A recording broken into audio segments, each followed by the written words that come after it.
ഉറ്റ സുഹൃത്തുക്കളുമായി കറങ്ങാൻ പോയി സന്തോഷത്തിലിരിക്കുന്ന ജീവിതത്തിൽ പെട്ടെന്ന് മരണമുണ്ടാകുമ്പോൾ ഒരുമിച്ച് പോകുന്ന ഉറ്റ സുഹൃത്തുക്കളുടെ വാർത്ത ഇതിനു മുൻപ് പുറത്തു വന്നിട്ടുണ്ട്. അതായത് മരണത്തിൽ പോലും ഇണപിരിയാത്ത കൂട്ടുകാർ. അങ്ങനെയാണ് അവരെ പൊതുവെ എല്ലാവരും വിശേഷിപ്പിക്കാറുള്ളത്. മക്കൾക്ക് ഒരാപത്തും ഉണ്ടാകരുതേ എന്ന് വീട്ടുകാരുടെ പ്രാർത്ഥനയ്ക്ക് ഒരു രാത്രിയുടെ ആയുസ് മാത്രമേ ഉണ്ടായിരുന്നുള്ളൂ എന്നാണ് കൊല്ലത്ത് നിന്ന് വരുന്ന വാർത്ത കേൾക്കുമ്പോൾ എല്ലാവരും പറയുന്ന ഒരു കാര്യം.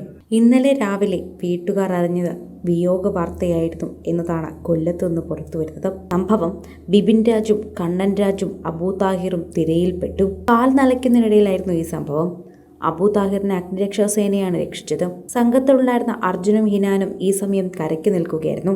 പിന്നീട് കേട്ടതെല്ലാം വിലാപയാത്രയാണ്. ശനിയാഴ്ച വൈകിട്ട് പരവൂർ പൊഴിക്കര കടലിൽ വീണ് കാണാതായ അയത്തിൽ ഭാനുമതി വിലാസത്തിൽ ബിബിൻ രാജിൻ്റെയും അയൽവാസിയായ മനക്കര കിഴക്കതിൽ കണ്ണൻ രാജിൻ്റെയും മൃതദേഹമാണ് ഇന്നലെ ഉച്ചയോടെ താന്നിയിൽ കണ്ടെത്തിയത്. ശനിയാഴ്ച വൈകിട്ട് 3:30-ക്കാണ് ഈ 5-അംഗ സംഘം പൊഴിക്കരയിലെത്തിയത്. 2 പേർ കരയിൽ നിൽക്കുമ്പോൾ 3 പേർ കാല് കഴുകാനായി പോയി. അതിലൊരാളായിരുന്നു അബൂ താഹിർ. അബൂ താഹിറും കണ്ണൻ രാജും ബിബിൻ രാജും ഒരുമിച്ചാണ് തിരയിൽപ്പെട്ടത്. അബൂ താഹിറിനെ രക്ഷിക്കാൻ അഗ്നിരക്ഷാസേനയ്ക്കായിരുന്നു. എന്നാൽ ബിബിൻ രാജും കണ്ണൻ രാജും തിരയിൽപ്പെട്ട് പോവുകയായിരുന്നു.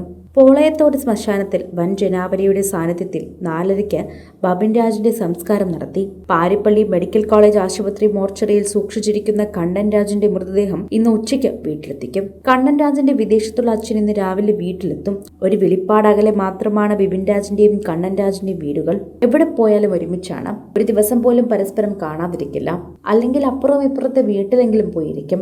അങ്ങനെയാണ് അവർ സമയം ചെലവഴിച്ചു കൊണ്ടിരുന്നത്. ഒരുമിച്ച് സമയം ചെലവഴിച്ചതുകൊണ്ട് തന്നെ പ്രേക്ഷകരെല്ലാവരും ഈ വാർത്തയെക്കുറിച്ച് പ്രതികരിക്കുന്നുമുണ്ട്. തൊട്ടടുത്ത വീടുകളിലെ കുട്ടികളുടെ വിയോഗ വാർത്ത നാടിനെ ഒന്നാകെ തന്നെ കണ്ണീരിലാഴ്ത്തിയിരിക്കുകയാണ്. ശരിക്കും പറഞ്ഞാൽ ആ കുട്ടികളുടെ വീട്ടുകാരെ എങ്ങനെ സമാധാനിപ്പിക്കണമെന്നറിയില്ല. എങ്ങനെയാണത് മുന്നോട്ട് കൊണ്ടുപോകേണ്ടതെന്നറിയില്ല. എന്തു പറഞ്ഞാലാണ് അവർക്ക് ആശ്വാസം ഉണ്ടാവുക എന്നറിയില്ല. അപ്പുറത്തെയും ഇപ്പുറത്തെയും മാതാപിതാക്കളെ കാണുമ്പോൾ നാട്ടുകാർക്ക് എന്ത് പറയണമെന്നറിയില്ല. അങ്ങനെ ആകെ ചിന്തിച്ച് ഇപ്പോൾ നിൽക്കുകയാണ് എല്ലാവരും. പൊഴിക്കര ക്ഷേത്രത്തിന് സമീപം കടലിൽ കാണാതായ +1 വിദ്യാർത്ഥികളുടെ മൃതദേഹമാണ് പൊഴിക്കര താന്നി തീരത്ത് കണ്ടെടുത്തത്. കൊല്ലമയത്തിൽ VVHSS +1 വിദ്യാർത്ഥി അയത്തിൽ ഗാന്ധിനഗർ മുന്നണിക്കുളം ഭാനുമതി വിലാസത്തിൽ ബിബിൻ രാജിന് 16 വയസ്സും കട്ടപ്പാക്കട TKD MHSS സ്കൂളിൽ +1 വിദ്യാർത്ഥി അയത്തിൽ മനക്കര കിഴക്കതിൽ കണ്ണൻ രാജിനും 16 വയസ്സായിരുന്നു.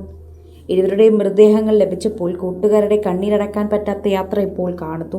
പരവൂർ പോലീസ് ഇൻക്വസ്റ്റ് നടപടികൾ പൂർത്തീകരിച്ച മൃതദേഹങ്ങൾ പാരിപ്പള്ളി മെഡിക്കൽ കോളേജിൽ പോസ്റ്റ്മോർട്ടം നടത്തി. ബിബിൻ രാജിന്റെ സംസ്കാരം പോളത്തോട് ശ്മശാനത്തിലും അത് കഴിഞ്ഞ് 10:30-ക്ക് മത്സ്യത്തൊഴിലാളികൾ താന്നി തീരത്തിന് സമീപം കടലിൽ ബിബിൻ രാജിന്റെ മൃതദേഹം കണ്ടെത്തിയതിനെ തുടർന്നാണ് ഇതെല്ലാം അറിഞ്ഞതും. സിനിമ, ഫാഷൻ, ലൈഫ് സ്റ്റൈൽ വാർത്തകൾക്കായി മലയാളി ലൈഫ് സബ്സ്ക്രൈബ് ചെയ്യൂ. ലേറ്റസ്റ്റ് അപ്ഡേറ്റ്സിനായി ബെൽ ബട്ടണും അമർത്തുക.